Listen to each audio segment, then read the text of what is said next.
Hallelujah. जय मसीह की। आप स्क्रीन पर जिस व्यक्ति की फोटो देख रहे हैं वह एक Israeli author, professor and adviser है जिसका नाम है युवल नोआ हरारी, जो कि वर्ल्ड इकोनॉमिक फोरम में राइटर, एक प्रोफेसर और एक एडवाइजर हैं।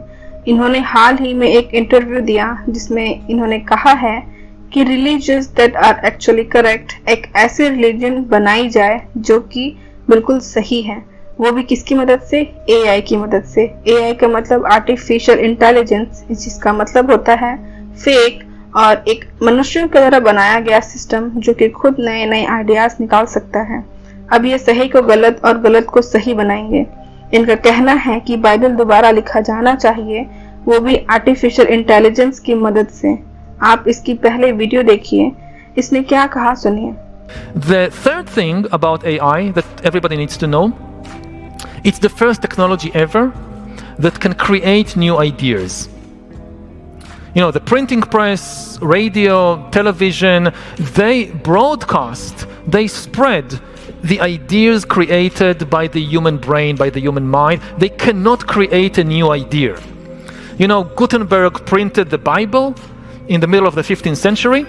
The printing press printed as many copies of the Bible as Gutenberg instructed it, but it did not create a single new page. पूरी बकवास। आपने सुना कि एआई एक पहली ऐसी टेक्नोलॉजी है जो कि अपनी मर्जी से अपने आइडियाज खुद क्रिएट कर सकती है और इंसान का दिमाग इतने आइडियाज क्रिएट नहीं कर सकता। इसने कहा कि गुटेनबर्ग, जो कि उसने जब बाइबल प्रिंट की थी 15th सेंचुरी में, जबकि ये 14th सेंचुरी में लिखी गई है, और लेकिन इन्होंने 15th सेंचुरी कही है। जब उसने बाइबल प्रिंट आउट की तब उसने बाइबल के अंदर एक भी सिंगल नया पेज नहीं लगाया। उसके जहन में एक भी आइडिया नहीं आया कि वो अपने तरफ से एक और पेज ऐड कर सके। आप देख सकते हैं कि किस तरह शैतान किस तरह से लोगों से अपना काम करवा रहा है। वो बोल रहा है कि अब समय आ गया है नया बाइबल लिखने का और उसके अंदर एडिशन करने का। इस प्रकार व्यवस्था विवरण की पुस्तक 4 अध्याय उसके 2 वचन में परमेश्वर का वचन कहता है कि जो आज्ञा मैं तुमको सुनाता हूँ उसमें ना तो कुछ बढ़ाना और ना कुछ घटाना, तुम्हारे परमेश्वर यहोवा की जो आज्ञा मैं तुम्हें सुनाता हूँ उन्हें तुम मानना।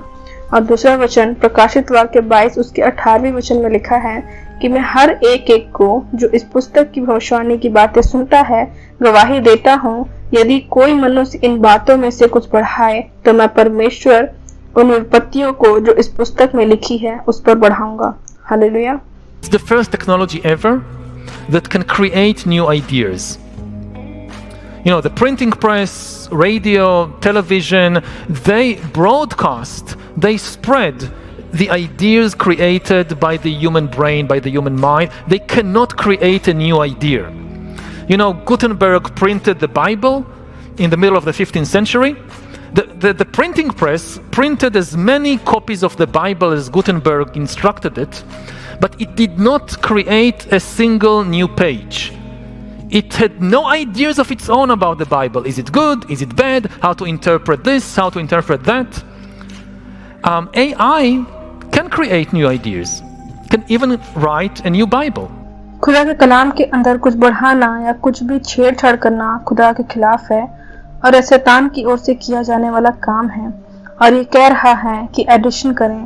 अब वह है ही खुदा का कलाम, उसमें क्या ऐड करना या उसमें कोई भी फेरबदल क्या करना। किसी इंसान की इतनी औकात ही नहीं कि वो उसमें कुछ चेंज कर सके। No, throughout history, religions dreamt about having a book written by a superhuman intelligence. आपने सुना कि वो कह रहा है कि एआई खुद ही न्यू बाइबल लिख सकता है। जैसा आपने सुना कि ये एक अल्फाज इस्तेमाल कर रहा है, सुपर ह्यूमन इंटेलिजेंस। ये जानबूझकर इस वर्ड का इस्तेमाल कर रहा है। जैसा कि एआई अब जिसको पता नहीं इसका मतलब क्या होता है, वह यह समझेगा कि यह कोई एक टेक्नोलॉजी है। अब ये जानबूझकर खुदा की जगह सुपर ह्यूमन इंटेलिजेंस का नाम ले रहा है। क्यों, हम ये आगे बात करेंगे। Human entity. Every religion claims our book, all the other books of the other religions, humans wrote them. But our book, no. It came from some superhuman intelligence. In a few years, there might be religions that are actually correct. अब ये कह रहा है कि आने वाले कुछ सालों के अंदर ऐसी रिलीजन पैदा हो जाएगी जो AI की मदद से पैदा की जाएगी, और ये क्या होंगे? बिल्कुल सही होंगे। That just think about a religion whose holy book is written by an AI. That could be a reality in a few years. इसने कहा कि जितने भी धर्म के लोग हैं कहते हैं कि हमारी किताब जो है किसी सुपर ह्यूमंस एंटिटी ने, नॉन ह्यूमंस एंटिटी ने या तो लिखी है या लिखवाई है, और बाकी जो धर्मों की बुक्स हैं वो किसी आदमी ने लिखी है, इंसानों ने लिखी है। लेकिन ये सिर्फ हमारी ही किताब बाइबल के पीछे पॉइंट आउट कर रहा है। इसने खुद बार बार बाइबल का नाम लिया है। ये शख्स बाइबल के इतना खिलाफ क्यों है, इसके लिए हम जानेंगे इसने क्या कहा है। इसने कहा कि आप इमेजिन करें कि एक सुपर ह्यूमन इंटेलिजेंस जो कि आर्टिफिशियल इंटेलिजेंस है, क्योंकि वो इंसान नहीं बल्कि एक मशीन है, जैसे इन दिनों काफी AI की मदद से जो काम और भी आसान और अच्छा बन गया है। एग्जाम्पल के तौर पर जैसे ये एंकर भी कह रहा था कि जब वो इंटरव्यू के लिए सवाल बनाने को बैठा पर उसने AI की मदद से वो सवाल बनवा लिए, और कहता है कि ये मुझसे ज्यादा अच्छा सवाल बनाकर मुझे दे दिया। यहाँ पर जानबूझकर AI को, उसके आइडियाज को इंसानों की आइडियाज से बड़ी और अच्छी बनाकर पोर्ट्रे किया जा रहा है कि ये करेक्ट है, बेहद सटीक है। इसने कहा कि अगर AI बाइबल को अगर फिर से लिखी जाएगी, वह कुछ समय के बाद सच हो जाएगी और नए नए धर्म बन जाएंगे और यह सब सच हो जाएगा। हालेलुया।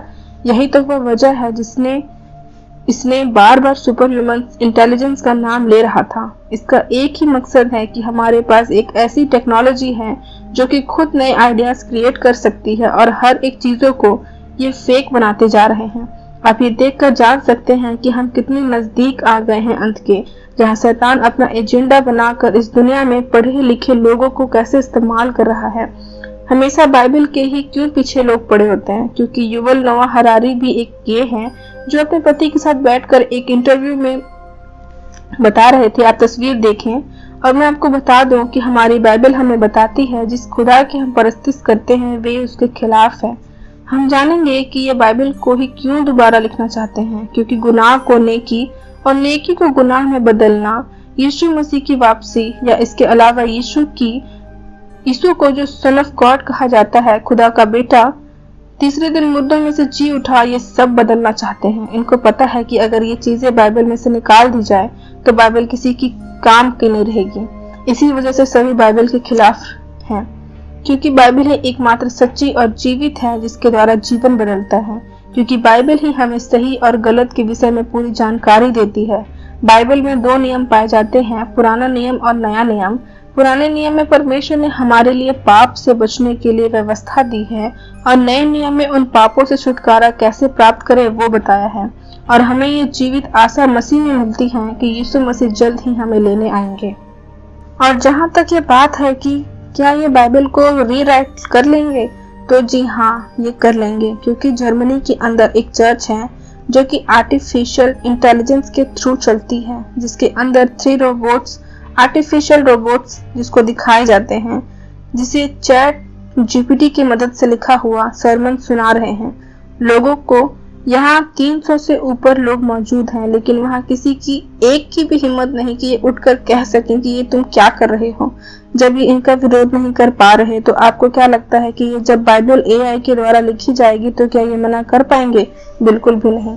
सवाल यह नहीं कि क्या बाइबल दोबारा लिखी जाएगी या नहीं, पर सवाल यह है कि क्या हम अपने आने वाली पीढ़ी को, या खुद हमारे पास ये बाइबल हमारे पास रहेगी, हम अपने पीढ़ी को ये बाइबल जो जीवित परमेश्वर की मदद से लिखी हुई है दे पाएंगे।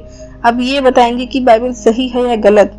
आज हमें और हमारे आसपास के लोगों को, परिवारों को आपसे जितना हो पाए प्रार्थना और वचन पढ़ने के लिए प्रेरित करें, क्योंकि शैतान अपने कामों को बड़ी तेजी से कर रहा है और हम आज काफी समय सीरियस नहीं होते अपने आत्मिक जीवन को लेकर, पर हमें अब करना है ताकि हम भेड़ के रूप में भेड़ियों को पहचान सकें। जिस प्रकार वचन कहता है मत्ती की पुस्तक 7वीं अध्याय उसके 15 और 16 वचन में, झूठे भविष्यवक्ताओं से सावधान रहो जो भेड़ों के भेष में तुम्हारे पास आते हैं, परंतु अंतर में वे फाड़ने वाले भेड़िए हैं। उनके फलों से तुम उन्हें पहचान लोगे। हालेलुया। आप अपनी राय हमें कमेंट बॉक्स में बता सकते हैं। जय मसीह की गॉड ब्लेस यू।